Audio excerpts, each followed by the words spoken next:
नमस्कार विद्यार्थी मित्रांनो, माझं नाव सुहास भिसे. स्वागत आहे तुमचं सर्वांचं परदा करंट अफेअर्स मराठी या आपल्या मायबोली भाषेतील एज्युकेशनल यूट्यूब चॅनलमध्ये. विद्यार्थी मित्रांनो, आज आहे 16 मे 2026. आजच्या दिवसाचे जेवढेही चालू घडामोडीचे महत्त्वाचे टॉप प्रश्न बनत असतील ते सर्व प्रश्न आपण या व्हिडिओच्या माध्यमातून पाहणार आहोत. तरी सर्वप्रथम आपण जर नवीन असाल, पहिल्यांदा या चॅनलवरील व्हिडिओ पाहत असाल तर चॅनलला या ठिकाणी अवश्य सबस्क्राईब सुद्धा करून घेऊ शकता. ठीक आहे, चला तर मग आपण आजच्या व्हिडिओला सुरुवात करूया. त्या अगोदर कालच्या व्हिडिओमध्ये जो काही शेवटचा प्रश्न विचारला होता त्या प्रश्नाचं उत्तर जाणून घेऊया. काय होता प्रश्न? आसामच्या मुख्यमंत्रीपदी सलग दुसऱ्यांदा फॉर द सेकंड टाइम कोणी शपथ घेतलेली आहे? तर बऱ्याच विद्यार्थी मित्रांनी अगदी योग्य उत्तर टाईप करून सांगितलं आहे. पर्याय क्रमांक बी, हेमंता बिस्वा शर्मा हे या ठिकाणी सेकंड टाइम या ठिकाणी आसामचे मुख्यमंत्रीपदी त्यांनी शपथ घेतलेली आहे. या ठिकाणी पर्याय क्रमांक बी हे या प्रश्नाचं योग्य उत्तर असणार आहे. पर्याय क्रमांक ए मध्ये नाव आहे सी विजय, हे आहेत या ठिकाणी तमिळनाडू राज्याचे नवीन मुख्यमंत्री. पर्याय क्रमांक बी हेमंता बिस्वा शर्मा आसाम राज्याचे. पर्याय क्रमांक सी सुवेंदू अधिकारी हे आहेत पश्चिम बंगालचे. आणि पर्याय क्रमांक डी एन रंगास्वामी हे सलग 5व्या वेळेस मुख्यमंत्री बनलेत. कुठले? तर या ठिकाणी पुदुचेरीचे. क्लिअर? आता पाहूया विद्यार्थी मित्रांनो, प्रश्न क्रमांक पहिला. टोटल संपूर्ण व्हिडिओमध्ये 12 प्रश्न असतील. सुरुवातीपासून शेवटपर्यंत व्हिडिओ प्रामाणिकपणे पाहण्याचा प्रयत्न करा. एक एक प्रश्न महत्त्वाचा आहे, तुम्ही कोणत्याही परीक्षेची तयारी करा. प्रश्न क्रमांक पहिला काय आहे? अलीकडेच चर्चेमध्ये असलेले सेहत नावाचं मिशन खालीलपैकी कोणकोणत्या संस्थेचा संयुक्त उपक्रम आहे, कॉमन इनिशिएटिव्ह आहे? प्रश्न क्रमांक पहिल्याचं योग्य उत्तर आहे पर्याय क्रमांक सी, वरील दोन्ही हे या प्रश्नाचं योग्य उत्तर असणार आहे. पर्याय क्रमांक ए ICMR आणि पर्याय क्रमांक बी ICAR. बरोबर, या दोघांचा या ठिकाणी हा संयुक्त उपक्रम आहे. पहिली गोष्ट ICMR म्हणजे काय? Indian council of medical research, भारतीय वैद्यकीय संशोधन परिषद. आणि ICAR म्हणजे काय? Indian council of agricultural research, मराठीमध्ये म्हणता येईल भारतीय कृषी संशोधन परिषद. बरोबर, या ठिकाणी यांचा जो काही सेहत मिशन आहे संयुक्त उपक्रम, त्याच्या मागचं उद्दिष्ट काय आहे ते लिहून घ्या. कृषी क्षेत्रातील प्रगतीला पोषण आणि सार्वजनिक आरोग्याशी जोडणे आणि प्रतिक्रियात्मक उपचार आधारित आरोग्य सेवा मॉडेलकडून सक्रिय प्रतिबंध आधारित दृष्टिकोनाकडे वाटचाल करणे, या उद्देशाने या ठिकाणी हा संयुक्त उपक्रम सुरू करण्यात आला आहे ICMR आणि ICAR च्या माध्यमातून. पुढचा प्रश्न, प्रश्न क्रमांक दुसरा. भारताचे पहिले मानव हत्ती संघर्ष संशोधन केंद्र स्थापन करण्यासाठी कोणत्या व्याघ्र प्रकल्पाची निवड करण्यात आलेली आहे? 2 नंबरच्या प्रश्नाचं योग्य उत्तर आहे पर्याय क्रमांक सी, पलामू व्याघ्र अभयारण्य. बरोबर, प्रश्न कदाचित फिरून विचारला जाऊ शकेल की बाबांनो, पलामू व्याघ्र अभयारण्य कोणत्या राज्यामध्ये स्थित आहे? तर कोणत्या राज्यामध्ये स्थित आहे? झारखंड राज्यामध्ये. ठीक आहे, आता या ठिकाणी हे जे काही मानव हत्ती संघर्ष संशोधन केंद्र आहे याच्या मागचा उद्देश काय? तर मानव हत्ती संघर्षावरील डेटाचे विश्लेषण करणे, AI तंत्रज्ञानाचा वापर करून उपायांची रूपरेषा तयार करणे आणि या संदर्भात धोरणात्मक निर्णय घेण्यास मदत करणे. म्हणून भारताचे पहिले मानव हत्ती संघर्ष संशोधन केंद्र human elephant conflict research centre झारखंडमधील पलामू व्याघ्र प्रकल्पामध्ये स्थापन करण्यात येणार आहे. कोणता व्याघ्र प्रकल्प? पलामू असं नाव आहे. कोठे आहे? झारखंडमध्ये. झारखंडची स्थापना झाली 15 नोव्हेंबर 2000 साली. मुख्यमंत्री आहेत हेमंत सोरेन, राज्यपाल आहेत संतोष कुमार गंगवार, राजधानी आहे रांची. 3 महत्वाचे राष्ट्रीय उद्यान बेटला, हजारीबाग आणि डालमा आणि 3 महत्वाचे धरण मॅथॉल, चंदिल आणि पंचेट. पुढचा प्रश्न, प्रश्न क्रमांक तिसरा. भारताची अणुऊर्जा दूरदृष्टी SMR तैनातीसाठी धोरणात्मक मार्ग या शीर्षकाचा अहवाल कोणत्या संस्थेने प्रसिद्ध केलेला आहे? तर पर्याय क्रमांक बी, ऊर्जा आणि संसाधने संस्था, या संस्थेने या ठिकाणी काय केलेलं आहे? एक अहवाल प्रसिद्ध केलेला आहे ज्याचं नाव आहे भारताची अणुऊर्जा दूरदृष्टी. एवढं जरी लक्षात ठेवलं तरी काही हरकत नाही. 2-3 पॉईंट लिहून घ्या. अहवालानुसार 2047 पर्यंत 100 गिगावॉट अणुऊर्जा क्षमता गाठण्यासाठी भारताला 23 ते 25 लाख कोटी रुपयाच्या गुंतवणुकीची आवश्यकता असणार आहे. कधीपर्यंत?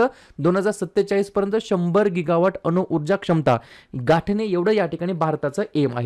मग सध्या स्थितीमध्ये किती आहे? तर भारतामध्ये सध्या सुमारे 8.8 गिगावॉट स्थापित क्षमतेच्या 25 अणुभट्ट्या कार्यरत आहेत. ही देखील गोष्ट तुम्हाला लक्षात ठेवायची आहे. SMR तैनातीसाठी. बरोबर, SMR म्हणजे काय? स्मॉल मॉड्युलर रिॲक्टर असा याचा फुल फॉर्म होतो. पुढचा प्रश्न प्रश्न क्रमांक 4. अलीकडेच कोणत्या राज्यामध्ये अन्नपूर्णा भांडार योजना जाहीर करण्यात आलेली आहे? 4थ्या नंबरच्या प्रश्नाचं योग्य उत्तर आहे पर्याय क्रमांक ए पश्चिम बंगाल हे या प्रश्नाचं योग्य उत्तर असणार आहे. तर पश्चिम बंगाल या राज्याच्या अंतर्गत अन्नपूर्णा भांडार योजना नावाची योजना जाहीर झालेली आहे. उद्देश काय? तर ही योजना वर्तमानमधील लक्ष्मीर भंडार योजनेचे सुधारित रूप मानली जात असून महिलांना इकॉनॉमिकली स्ट्रॉंग बनवणे, महिलांना आर्थिकदृष्ट्या सक्षम करणे हा या योजनेचा मागचा उद्देश आहे. या योजनेअंतर्गत इलिजिबल महिलांना, पात्र महिलांना दरमहा 3,000 रुपये थेट त्यांच्या बँक खात्यामध्ये दिले जाणार आहेत. ही देखील गोष्ट तुम्हाला लक्षात ठेवायची आहे. पश्चिम बंगाल स्थापना 26 जानेवारी 1950. मुख्यमंत्री सुवेंदू अधिकारी, राज्यपाल आर्यन रवी, राजधानी कोलकाता. 3 महत्वाचे राष्ट्रीय उद्यान सुंदरवन, गोरुमारा, जलदपारा आणि 3 महत्वाचे धरण फरक्का, दुर्गापूर, कागजबाटी. पुढचा प्रश्न प्रश्न क्रमांक 5. खालीलपैकी कोणत्या राज्यामध्ये भारतातील पहिले कार्बन शोषक शेवाळ वृक्ष सादर करण्यात आलेला आहे? पर्याय क्रमांक डी मध्य प्रदेश हे या प्रश्नाचं योग्य उत्तर असणार आहे. मध्य प्रदेशमध्ये पर्टिक्युलरली ठिकाण काय? तर भोपाळमधील स्वामी विवेकानंद पार्क, अशोका गार्डन येथे हे वृक्ष लावण्यात आलं आहे. या वृक्षाची कॅपॅसिटी काय, क्षमता काय? तर लिहून घ्या. हे एक कृत्रिम स्मार्ट डिव्हाइस असून ते सुमारे 25 डेरेदार वृक्षांइतका कार्बन डायऑक्साईड शोषून घेतं आणि कार्य काय? तर हे यंत्र दरवर्षी सुमारे 1.5 टन कार्बन डायऑक्साईड शोषून घेतं आणि 1 टन ऑक्सिजनची निर्मिती करतं. बरोबर, या गोष्टी तुम्हाला लक्षात ठेवायच्यात या भारताच्या पहिल्या कार्बन शोषक शेवाळ वृक्षाबद्दल. कुठे या ठिकाणी लावण्यात आलं आहे, सादर करण्यात आलं आहे? मध्य प्रदेश. मध्य प्रदेशची स्थापना 1 नोव्हेंबर 1956. मुख्यमंत्री मोहन यादव, राज्यपाल मंगूबाई छगनबाई पटेल, राजधानी भोपाळ.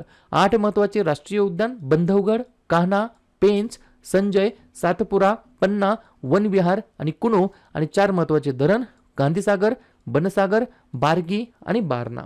पुढचा प्रश्न प्रश्न क्रमांक 6. हंगरी नावाचा देश आहे, त्या देशाची नवीन पंतप्रधानपदी नुकतीच कोणाची निवड झालेली आहे? तर पर्याय क्रमांक सी पीटर मॅगार असं त्यांचं नाव आहे. काय नाव आहे? पीटर मॅगार असं त्यांचं नाव आहे. हंगरी या देशाचे नवनिर्वाचित ते प्राईम मिनिस्टर बनलेले आहेत. प्रश्न आहे एखादा देश आणि त्या देशाचे नवनिर्वाचित पंतप्रधानाबद्दल. तर लगेच काय करूया, 2026 मध्ये वेगवेगळ्या देशांचे जे काही नवनवीन पंतप्रधान बनलेले आहेत त्यांच्यावरती आपण एकदा रिव्हिजन टाकूया. लिहून घ्या. सुदानचे आहेत कामिल अल तय्यब इद्रिस, पोर्तुगालचे आहेत लुईस मॉन्टेनेग्रो, युक्रेनचे आहेत युलिया स्वेरिडेन्को, रवांडाचे आहेत जस्टिन नेत्न्युम्बा, म्यानमारचे आहेत यू न्यो सॉ, जमैकाचे आहेत अँड्रू हॉलनेस, थायलंडचे आहेत अनुतीन चार्नविराकुल, फ्रान्सचे आहेत सेबॅस्टिन लेकोर्नू, मादागास्करचे आहेत रुपिन फॉर्च्युनाट जाफिसांबो, जपानचे आहेत साने ताकाची, नेदरलँडचे आहेत रॉब जेटन आणि हंगरीचे आपण आताच पाहिले पीटर मॅगार. पुढचा प्रश्न प्रश्न क्रमांक 7. मनोज अग्रवाल यांची नुकतीच कोणत्या राज्याच्या मुख्य सचिवपदी, चीफ सेक्रेटरी पदी यांची या ठिकाणी नियुक्ती झालेली आहे? 7व्या नंबरच्या प्रश्नाचं योग्य उत्तर आहे पर्याय क्रमांक बी वेस्ट बेंगॉल, पश्चिम बंगाल हे या प्रश्नाचं योग्य उत्तर असणार आहे. कन्फ्युजन होऊ शकतं मनोज अग्रवाल आणि राजेश अग्रवाल मध्ये. लक्षात घ्या, पश्चिम बंगालचे मुख्य सचिव बनलेत मनोज अग्रवाल आणि महाराष्ट्र राज्याचे मुख्य सचिव आहेत राजेश अग्रवाल. याच्यामध्ये कन्फ्युजन करून घेऊ नका. ठीक आहे. प्रश्न आहे एखाद्या नियुक्तीबद्दल. तर जाता जाता नवनवीन नियुक्त्यांवरती आपण एकदा रिव्हिजन टाकून जाऊया. राज्यसभेच्या उपसभापतीपदी हरिवंश नारायण सिंह यांची नियुक्ती, नॅस्कॉमच्या अध्यक्षपदी श्रीकांत वेलमक्कन्नी यांची नियुक्ती, संरक्षण लेखा नियंत्रकपदी अनुग्रह नारायण दास यांची नियुक्ती, बॅडमिंटन वर्ल्ड फेडरेशन परिषदेच्या अध्यक्षपदी PV सिंधू, भारताचे पुढील CDS पदी NS राजा सुब्रमणी, भारतीय नौदलाचे प्रमुख बनलेत vice admiral Krishna Swaminathan, Confederation of Indian इंडस्ट्रीचे अध्यक्ष बनलेत R मुकुंदन, पश्चिम बंगाल राज्याचे मुख्य सचिवपदी मनोज अग्रवाल, तर महाराष्ट्र राज्याच्या मुख्य सचिवपदी राजेश अग्रवाल. पुढचा प्रश्न प्रश्न क्रमांक 8. IPLच्या इतिहासामध्ये सर्वाधिक 100 रन शतक ठोकणारा पहिला खेळाडू कोणता ठरलेला आहे? साधी गोष्ट आहे. पर्याय क्रमांक ए विराट कोहली हे या प्रश्नाचं योग्य उत्तर असणार आहे. 2 पॉईंट लिहून घ्या. विराट कोहलीचे IPL मध्ये तब्बल सर्वाधिक 9 या ठिकाणी शतक झालेले आहेत. IPLचं जर पहिलं शतक कोणी केलंय असं विचारलं तर ब्रँडन मॅकलुकलम असं त्यांचं नाव आहे. IPL मधील पहिला भारतीय कोणता आहे ज्यांनी शतक केलेलं आहे? तर मनीष पांडे. IPL मध्ये सर्वात जलद शतकवीर कोणी केलं आहे? तर क्रिस गेलने 30 बॉलमध्ये. आणि सर्वात तरुण खेळाडू कोणता आहे ज्यांनी शतक केलं आहे? फास्टेस्ट वैभव सूर्यवंशी 35 बॉलमध्ये. बरोबर. तात्पुरतं या प्रश्नामध्ये काय आहे? विराट कोहली यांनी इतिहासामध्ये IPLच्या सर्वाधिक शतक केलेली आहेत. तब्बल या ठिकाणी 9 शतके केलेली आहेत. पुढचा प्रश्न स्टँड विथ हर काय स्टँड विथ हर ही जी काय जनजागृती आहे, मोहीम आहे, कोणत्या राज्यामध्ये सुरू करण्यात आलेली आहे? तर पर्याय क्रमांक डी तेलंगणा राज्याच्या अंतर्गत सुरू करण्यात आली आहे. उद्देश काय तर तेलंगणा पोलीस महिला सुरक्षा शाखेच्या नेतृत्वाखालील या उपक्रमाचा उद्देश पुरुषांना केवळ मूक प्रेक्षक न राहता छळाला सक्रियपणे विरोध करण्यास प्रोत्साहित करून राज्याला महिलांसाठी सर्वात सुरक्षित बनवणे हा आहे. या गोष्टी तुम्हाला लक्षात ठेवायच्या आहेत. तर स्टँड विथ हर ही जी काय जनजागृती आहे, अवेअरनेस आहे, पब्लिक अवेअरनेस आहे, ही जी काय कॅम्पेन आहे तेलंगणामध्ये सुरू करण्यात आलेला आहे. तेलंगणा राज्याची स्थापना 2 जून 2014. मुख्यमंत्री रेवंत रेड्डी, राज्यपाल शिवप्रताप शुक्ला, राजधानी हैदराबाद. 2 महत्त्वाचे राष्ट्रीय उद्यान मृगावानी आणि महावीर हरिना आणि 2 महत्त्वाचे धरण सिंगूर आणि पोचरम. ठीक आहे. पुढचा प्रश्न क्रमांक 10. केंद्रीय अन्वेषण ब्युरोच्या संचालकपदी कोणाला आणखी 1 वर्षाची मुदतवाढ दिलेली आहे? म्हणजे त्यांचं जे काही वर्क ड्युरेशन होतं त्याला या ठिकाणी एक्सटेन्शन देण्यात आले आहे. तर पर्याय क्रमांक सी प्रवीण सूद असं त्यांचं नाव आहे. CBI full form central bureau of investigation, केंद्रीय अन्वेषण ब्युरो मराठीमध्ये म्हणता येईल. स्थापना झाली 1 एप्रिल 1963 आणि मुख्यालय आहे नवी दिल्ली या ठिकाणी.